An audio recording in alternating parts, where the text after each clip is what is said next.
오늘 제목이 모든 사람과 화목하라 하는 이런 제목인데요. 우리 제목을 우리가 가만히 생각하고 묵상을 해보면은, 자, 화목하라. 그리고 그 대상은 모든 사람. 자, 모든 사람과 화목하라 하신 이 말씀에 우리가 오늘 귀를 기울이고 또 이것을 잘 깨닫고 실천하는 저와 여러분들이 다 되기를 바랍니다. 요즘 우리가 계속 이어지는 저녁마다 다니엘 기도에 아까 강고에도 말씀했습니다마는 총 21일인데 오늘이 14, 21-14입니다. 벌써 이제 2주가 지나가고 있죠. 해마다 그 다양한 특징을 지닌 강사님들을 선정을 해서 간증의 주인공으로 삼고 있는데 시간 은혜가 되는 것 같아요. 강사 선정의 기준을 우리가 어떻게 볼 수 있느냐 하면 가만히 들어봐도 그래요. 나름대로 어떤 룰이 있는 것 같죠.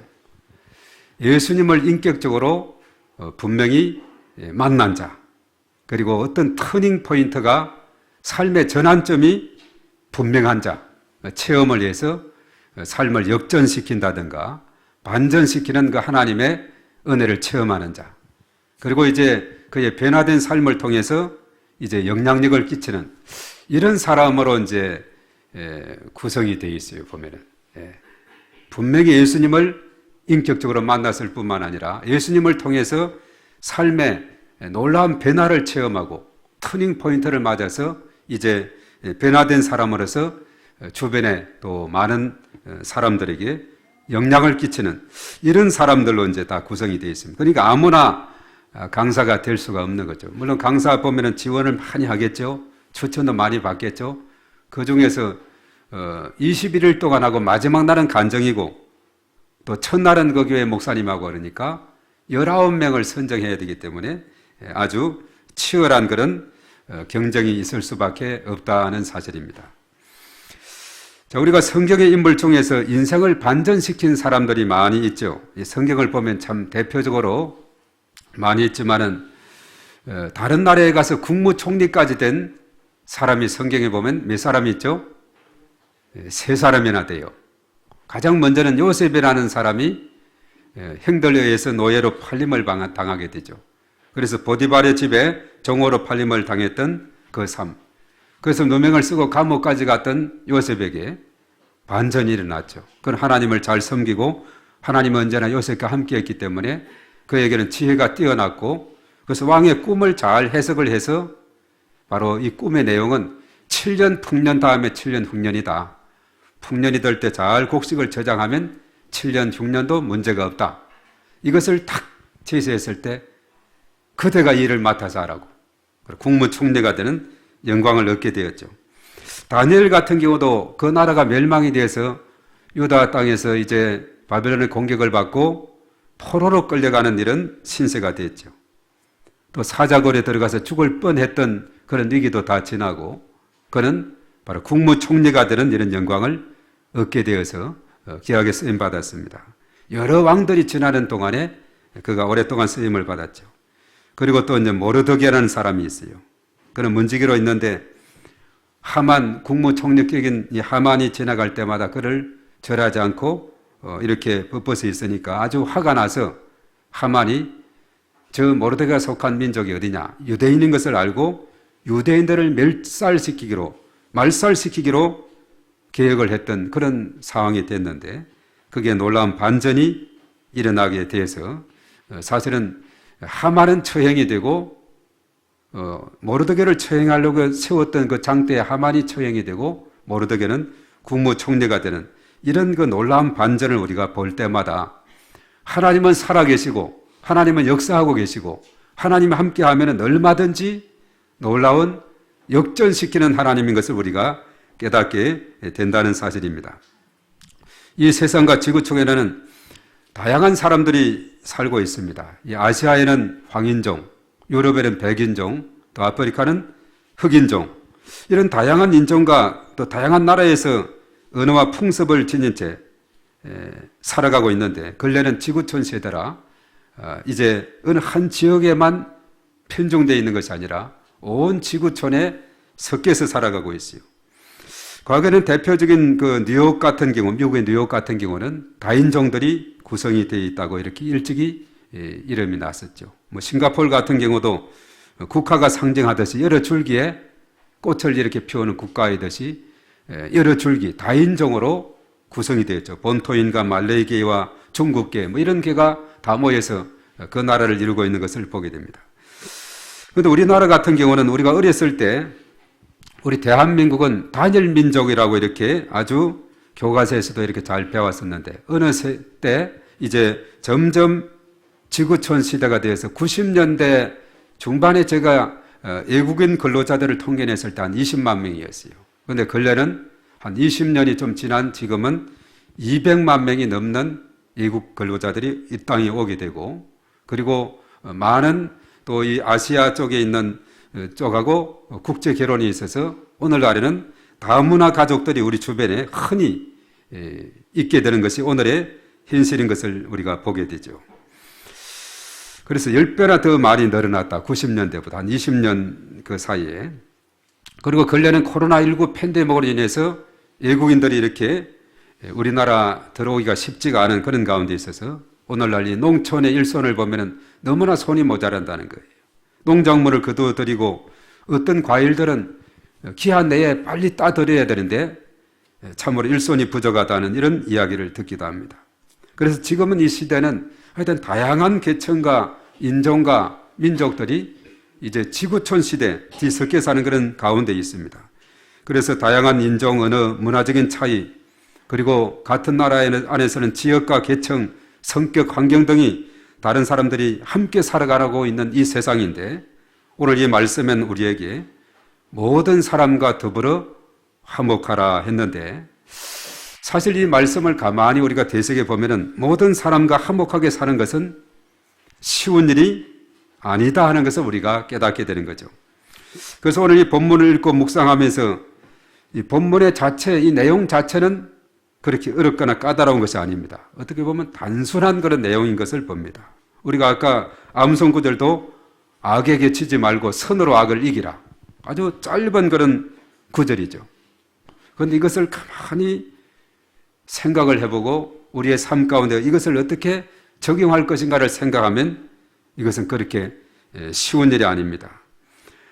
내용은 간단하지만은 이해보다는 실천이 더욱 어려운 것이 오늘 이 본문의 내용이다라고 말할 수가 있어요. 자, 오늘 이 본문의 말씀에서 그리스도인들의 일상에서의 생활에 대한 가르침을 주고 있는데, 가장 먼저 박해하는 자, 원수들에 대한 그 입장을 오늘 잘 가르쳐 주고 있어요. 오늘 14절의 말씀, 또 17, 18절, 19, 21절에 원수에 대한 입장을 대부분 차지하는 것이 오늘 이 본문의 말씀이라는 거죠. 그래서 너희는 박해하는 자, 너희 원수들에 대해서 어떤 태도를 취해야 되느냐. 오늘 여기에서 가르치기를 그들을 축복하라. 그리고 그들을 저주하지 말라. 이렇게 가르치고 있어요.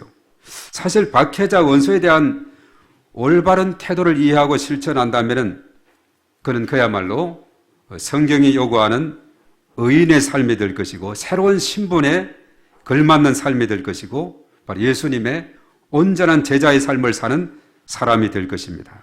우리가 세상에서 원수까지도 사랑하고 원수까지도 화목하게 된다면 그 사람은 모든 사람과 화목하게 살아갈 수가 있다는 것이에요. 예수님께서 그의 제자들에게 요구하는 것은 뭐냐? 너희를 사랑하는 자들만 사랑하면 무슨 의미가 있느냐?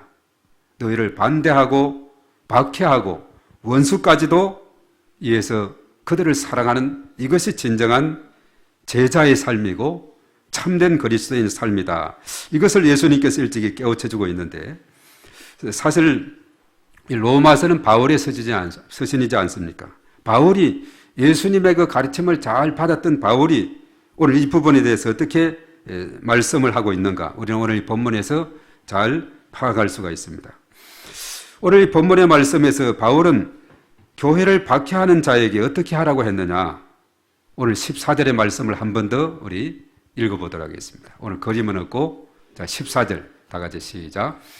너희를 박해하는 자를 축복하라. 축복하고 저주하지 말라. 네.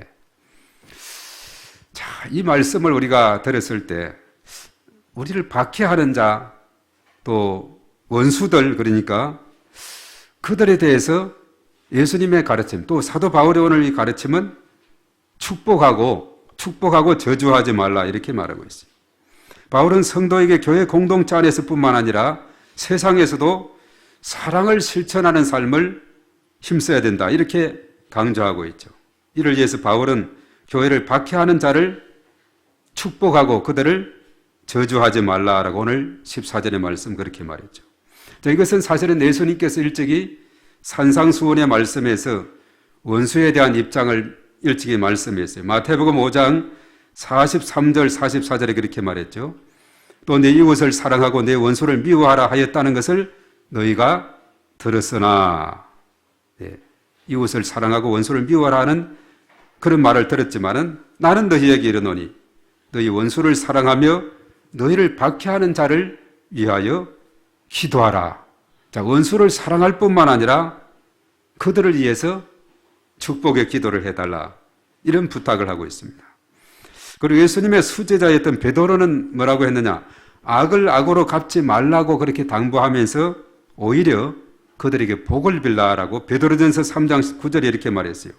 악을 악으로 욕을 욕으로 갚지 말고 도리어 복을 빌라 이를 위하여 너희가 부르심을 받았으니 이는 복을 이어받게 하려 하심이라.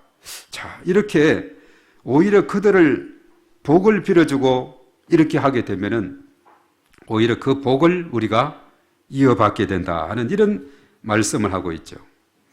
그러니까 참 이 성경을 우리가 세상적인 가치관에서 이해를 하려면 도저히 이해가 되지 않는 그런 부분인데 이 사실을 우리가 잘 깨달아지고 우리의 삶 가운데 적용하게 될 때 그는 진정한 참 그리스도인이 될 수 있다는 것을 우리에게 깨우쳐주고 있습니다. 일찍이 이 나폴레옹 하면은 유명한 사람이죠. 언제가 프랑스에 갔을 때 이 나폴레옹에 대한 이야기를 거기서 직접 가이드에게 들었는데 그 육군 사관학교에서 2등을 했대요. 그러면서 아주 그냥 그가 그 유럽의 아주 넓은 땅을 차지했던 나폴레옹. 그래서 그는 그렇죠. 그에게 따라붙는 이름이 있어요. 왔노라 싸웠노라 이겼노라. 이것이 나폴레옹에 따라붙는 이름이었어요. 그 나중에 그가 이제 많은 전투에서 승리를 했지만은 한 번은 러시아 쪽에서 큰 이제 패배를 하게 됐죠. 언제가 그래서 이제 유배지인 세인트 헤르나 섬에서 그가 유배 생활을 하게 되었고 그가 죽기 전에 하는 말이 있다 그래요. 나는 칼을 가지고 세상을 정복하려 했지만은 실패했다. 그러나 나사렛 예수는 사랑으로 세계를 정복하고 있다. 그렇게 말했어요. 그렇죠. 칼로 쓴 자는 칼로 망한다는 말이 있죠. 베드로가 한때 대제사장 종 말고의 길을 칼로 잘랐을 때 예수님이 그랬죠. 칼을 칼집에 꽂아라. 요한복음 18장 10절과 11절에 말하고 있어요. 예수님은 비폭력의 그런 가르침을 우리에게 주고 있는 그런 분이다 하는 것을 우리가 깨닫게 돼요. 그래서 원수에 대해서 박해받는 자들에 대해서 오히려 축복하고 위에서 베드로는 빌라 그랬죠. 예수님도 기도하라 그렇게 했습니다. 자, 이런 것이 진정한 그리스도인으로서 이 땅에 살아가는 우리들의 책임이자 또 사명이 되어야 된다는 것을 우리에게 깨우쳐주고 있습니다. 왜 이렇게 해야 되는가 하는 것을 우리가 오늘 본문에서 잘 읽어나가면 알 수가 있는데, 오늘 바울은 두 번째로 생각했던 바울은 모든 사람 앞에서 어떻게 행동해야 되는가 하는 것을 오늘 17절과 18절에 말씀을 하고 있습니다. 자, 우리가 17절 한번 다 같이 읽어봅니다. 시작. 아무에게도 악을 악으로 갚지 말고 모든 사람 앞에서 선한 일을 도모하라. 자, 18절 그 다음에 할 수 있거든 너희로서는 모든 사람과 더불어 화목하라. 네, 이 두 구절을 통해서 바로 모든 사람 앞에서 어떻게 그리스도인들이 행동을 해야 되느냐. 아무에게도 악을 악으로 갚지 말고 모든 사람 앞에서 선한 일을 도모하라. 17절에 말했죠. 자, 성도가 왜 선한 일을 도모해야 하는가? 디도스 2장 14절에 그렇게 말하죠. 그가 우리를 대신하여 자신을 주심은 모든 불법에서 우리를 속량하시고 우리를 깨끗하게 하사 선한 일을 열심히 하는 자기 백성이 되게 하려 하심이라. 자기 백성, 전에는 친백성이 되게 하려 하십니다. 그렇게 말했어요. 예수님께서 우리를 대신해서 십자가를 지시고 모든 불법에서 우리를 속량하시고 깨끗하게 해 주셨다는 거죠. 그 은혜를 받은 우리 그리스도인의 삶은 이제 선한 일을 위해서 이제 살아야 된다. 선한 일을 열심히 하는 자기 백성이 되게 하려 하십니다. 이렇게 말했죠. 그래서 예수님은 우리들로 하여금 깨끗이 죄를 씻어주시고 불법에서 속량해 주시고 이렇게 한 그 목적이 어디 있느냐? 선한 일을 이 땅에 펼쳐내는 자기 친백성이 되도록 이렇게 하셨다는 거죠. 그래서 우리가 예수님의 은혜를 받은 우리들은 은혜에 보답하는 삶은 바로 선한 일을 이 땅에 펼치는 삶이다. 그렇게 말하고 있어요. 그래서 예수님은 죄를 범하는 악인이었던 우리를 위해서 자신을 내주시고 십자가를 지신 것입니다. 그 결과 우리는 모든 불법에서 속량되었습니다. 하나님은 아무 조건 없이 죄인임의 원수된 우리를 용서해 주시고 하나님의 자녀로 삼아 주셨다는 사실입니다. 그 하나님의 자녀된 저와 여러분들은 빚진 자로서 세상에서 바로 책임을 가지고 사명을 감당하는데 바로 모든 사람에게 선한 일을 행해야 된다는 거죠.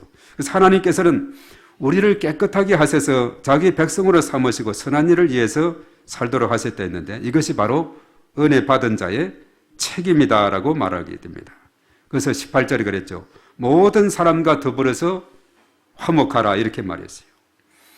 우리가 고린도후서 5장 18절에 보면 우리에게 귀한 직분을 주었습니다. 모든 사람이 하나님께로부터 났으며 그가 그리스도로 말미암아 우리를 자기와 화목하게 하시고 또 우리에게 화목하게 하는 직분을 주셨으니 그렇게 말했습니다. 우리의 직분은 화목하게 하는 직분이다 이렇게 말했어요. 그래서 하나님께서 우리에게 부탁하신 화목하게 하는 직분 이것을 기억하면서 믿음으로 우리가 살아갈 때 이 세상도 선으로 악을 이기는 것이 무엇인지 알게 될 것입니다. 자, 이런 삶은 사실은 쉽지가 않을 거예요. 쉽지가 않아요. 악을 선으로 이기려고 할 때 얼마나 힘들겠어요. 마치 계란으로 파헤치기와 같은 거겠죠. 자칫 손해보고 억울함을 겪을 수도 있습니다. 그러나 신실하신 하나님께서는 우리의 행실을 기억하시고 반드시 이 모든 상황에서 승리의 길로 인도해 주신다는 겁니다. 우리가 이 땅에 살아가면서 때로는 그렇죠. 긍정의 의견도 있고 찬성하는 의견도 있지만 때로는 반대하는 의견이 있는데 이 반대하는 의견은 우리의 생각의 폭을 더 넓혀준다는 거예요. 고난은 힘들 거죠. 그러나 그 고난이 때로는 약이 되기도 한다 하는 것을 성경은 우리에게 수없이 가르쳐주고 있고 이번 다니엘 강사님들을 통해서도 우리가 깨닫게 되는 것이 그렇죠. 이런 분들의 특징은 뭐냐 하면 이 고난이라든가 또 여러 가지 많은 역경과 위기 이런 것이 오히려 약이 되고 이것이 오히려 반전의 계기가 되고 그런 것을 우리가 보게 되죠. 우리의 생각의 폭을 더 넓히게 되고 이것이 더 우리를 성숙시키는 계기가 됩니다. 로마서 8장 28절에 그랬죠. 우리가 알거니와 하나님을 사랑하는 자, 곧 그의 뜻대로 부르심을 입은 자들에게는 모든 것이 합력하여 선을 이룬다 이렇게 말했죠. 우리가 욥기서 23장 10절에도 그렇게 말했죠. 그러나 내가 가는 길을 그가 아시나니 그가 나를 달리라 하신 후에는 내가 숨건같이 나오리라 이렇게 말했어요. 나를 용광로에서 잘 단련하니 나중에는 순검이 거기에서 나오게 되는 거예요. 야고보서 1장 2절에서 4절까지 그럽니다. 내 형제들아 너희가 여러 가지 시험을 당하거든 온전히 기쁘게 여기라. 이는 너희 믿음의 시련이 인내를 만들어내는 줄 너희가 알미라. 인내를 온전히 이루라. 이는 너희로 온전하고 구비하여 조금도 부족함이 없게 하려 합니다. 이렇게 말했어요. 예. 이런 시험의 과정을 통과하면서 인내하고 단련하고 그래서 부족함이 없도록 더 성숙한 모습으로 이렇게 변화시켜 준다는 거죠. 그러니까 참 우리의 삶 가운데 우리가 정말 모든 것이 합력해서 선을 이루고 그리고 많은 그 단련한 후에는 순검이 되고 그리고 시험 속에서 온전히 그것을 기쁘게 받아들이고 잘 인내하게 될 때 더 성숙한 모습으로 가게 되는 것. 이것이 바로 성경이 우리에게 깨우쳐주는 중요한 가르침이 되고 있는 거죠. 자, 그렇기 때문에 우리가 마지막으로 생각할 것이 뭐냐면 우리 한번 따라하겠습니다. 원수를 갚지 말고 선으로 악을 이기라. 예, 이것이 오늘 19절에서 마지막 21절까지 우리에게 가르쳐주는 부분입니다. 자, 19절 우리 한번 돌아가서 읽겠습니다. 자, 다 같이 시작. 내 사랑하는 자들아, 너희가 친히 원수를 갚지 말고 하나님의 진노하심에 맡기라. 기록되었으되 원수 갚는 것이 내게 있으니 내가 갚으리라고 주께서 말씀하시니라. 그다음 20절입니다. 내 원수가 줄이거든 먹이고 목마르거든 마시게 하라. 그리함으로 내가 숯불을 그 머리에 쌓아 놓으리라. 21절. 그다음 악에게 지지 말고 선으로 악을 이기라. 아멘. 자, 이런 마지막으로 이렇게 원수를 갚지 말고 선으로 악을 이기라 이렇게 말했어요. 자, 바울은 왜 원수를 갚지 말라고 합니까? 그 이유는 단 한 가지. 오늘 19절에 말했죠. 하나님께서 우리를 대신해서 갚아주시기 때문이다. 그렇게 말합니다. 이것이 신명기 32장 35절에 그랬어요. 그들이 실족할 그때에 내가 보복하리라. 그들의 환난 날에 가까우니 그들에게 닥칠 그 일이 속히 오리로다. 하나님께서 내가 보복할 테이다. 이렇게 말씀하고 있어요. 그래서 사실은 우리가 용서의 기도를 했던 그 예수님 또 스데반 이런 모습을 보게 되는데 누가복음 23장 34절에 예수님은 십자가에 못 박는 자신을 이제 그들을 그 군병들을 예수님은 용서해 달라고 저들의 죄를 용서해 달라고 자기들이 하는 일을 알지 못한다고 용서해 달라고 기도하고 있고 스데반은 사도행전 7장 59절에서 60절의 말씀에 복음을 전하다가 돌로서 맞아서 죽어가는 그 가운데 있으면서 저들의 죄를 용서해 달라고 기도하고 있죠. 겟세마네 동산에서 예수님은 하나님의 뜻을 구하는 기도를 하고 있습니다. 마태복음 26장 36에서 46절에 보면 그랬습니다. 기도할 때 내 욕심과 내 뜻대로 되는 것이 아니라 물론 나의 뜻을 구하고 이렇게 됐으면 원합니다. 이렇게 하나님께 올려드리면서도 그러나 내 뜻대로 마옵시고 아버지의 뜻대로 되기를 원하나이다 하는 이 기도. 참으로 차원 있는 기도가 되는 것이죠. 자, 오늘 21절의 말씀에 바울은 선으로 악을 이기라 이렇게 말했어요. 사실 악을 악으로 대하는 것은 결국 악에게 패하는 것이다 라고 이렇게 말합니다. 악을 악으로 갚는 순간에 그것은 하나님이 기뻐하시는 것이 아니라 오히려 마귀가 사단이 기뻐하는 일이다. 악에게는 지는 것이다 이렇게 말하고 있어요. 그래서 오늘 바울은 성도들이 핍박 가운데서도 예수님의 제자로서 예수님을 닮아가는 삶을 살아야 된다. 이것을 알려주고 있죠. 그래서 선으로 악을 이기라 했습니다. 원수를 사랑하라는 예수님의 명령은 악을 악으로 더 확대 키우지 말고 온전히 결과를 하나님께 맡기라는 겁니다. 하나님께 그것을 다 몽땅 맡기게 될 때 하나님이 갚아주신다는 거죠.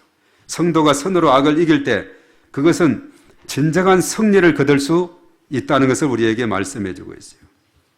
그러나 사실 우리가 이 땅에 살아가면서 인간에게는 그 본성이 받은 대로 주고자 하는, 받은 대로 갖고자 하는 그런 마음이 누구에게나 있습니다. 하지만 성도는 하나님의 공의, 하나님의 주권을 인정하며 하나님의 선하심을 신뢰하면서 모든 상황을 하나님께 맡겨 드리는 삶, 이것이 진정한 그리스도인의 삶이 되는 겁니다. 그러면 하나님께서 모든 상황 가운데서 일하실 것이고 이런 삶을 살아갈 때 악에게 지지 않고 선으로 악을 이기는 믿음의 삶이 될 줄로 믿습니다. 우리가 이제 엘리에스라는 그 여사가 있는데 결혼한 지 27개월 만에 갑자기 남편이 죽게 됩니다. 남편을 잃어버렸어요. 그래서 남편인 짐 엘리엇 선교사는 1956년에 선교하기 위해서 밟은 땅이 남미 에콰도르 땅이었어요. 그런데 그 원주민들에게 무참히 살해되고 말았습니다. 죽게 된 겁니다. 자, 이 소식을 들은 그 부인 엘리엇 여사는 얼마나 참 그 가슴이 찢어질 것 같겠습니까? 그 젊음의 나이에 결혼한 지 27개월밖에 되지 않았는데 그 원주민들에게 살해를 당했으니 그 원주민들이 얼마나 참 믿고 정말 그러겠어요. 그러나 엘리엇 여사는 그런 가운데서 침착하게 정신을 차리고 하나님을 원망하지 않고 오히려 1년 후에 남편을 살해한 그 원주민들에게 들어가서 열심히 복음을 전가하게 되었다는 겁니다. 자, 이런 그녀의 모습에 감동을 받은 부족민들은 그 원주민들이 마침내 복음을 받아들이게 되었다니. 이처럼 그리스도인들은 선으로 악을 이기면서 선한 영향력을 끼치는 삶을 살아야 된다는 것을 우리에게 깨우쳐주고 있는데, 바로 그 짐 엘리언 여사, 바로 그를 통해서 에콰도르의 그 부족민들이 도저히 믿을 것 같지 않은 그들이 죽게로 돌아오는 이런 놀라운 역사가 있은 것은 바로 이가 악을 악으로 갚지 않고 악을 선으로 갚은 결과다, 이렇게 말을 하고 있죠. 참 쉬운 일이 아닌데 오늘 성경은 이것을 우리에게 가르쳐주고 있고, 이것이 결과적으로 더 하나님을 영화롭게 하는 길이 된다는 겁니다. 그래서 오늘 이 말씀에서 바울은 복음으로 거듭난 성도가 하나님의 뜻을 잘 분별하며 삶을 살아갈 때 바로 필요한 자세를 잘 설명하는데, 바울은 박해하는 자를 축복하고 하나님께 모든 것을 맡기는 삶을 권면하면서 선으로 악을 이겨야 한다, 이렇게 강조하고 있습니다. 비록 어렵고 힘들어도 예수님께서 베푸신 그 은혜를 기억한다면 영영 이대로 죽을 수밖에 없고 죄 가운데서 영원히 멸망받고 지옥 갈 수밖에 없는 저희들, 바로 십자가로 우리를 구원해 주신 그 은혜를 생각한다면 우리는 그 은혜에 늘 감사하고 복음의 빚진 자로서 살아가는 그런 삶이 되어야 된다는 것입니다. 그래서 선으로 악을 이기며 모든 사람과 화목하는 바로 온전한 제자, 그래서 그리스도의 향기를 발휘하는 그런 제자, 그래서 지역 복음화, 민족 복음화, 열방을 복음하는 데 귀하게 쓰임을 받는 그런 제자, 바로 그 사람이 저와 여러분들이 되기를 바로 주님의 이름으로 축복합니다.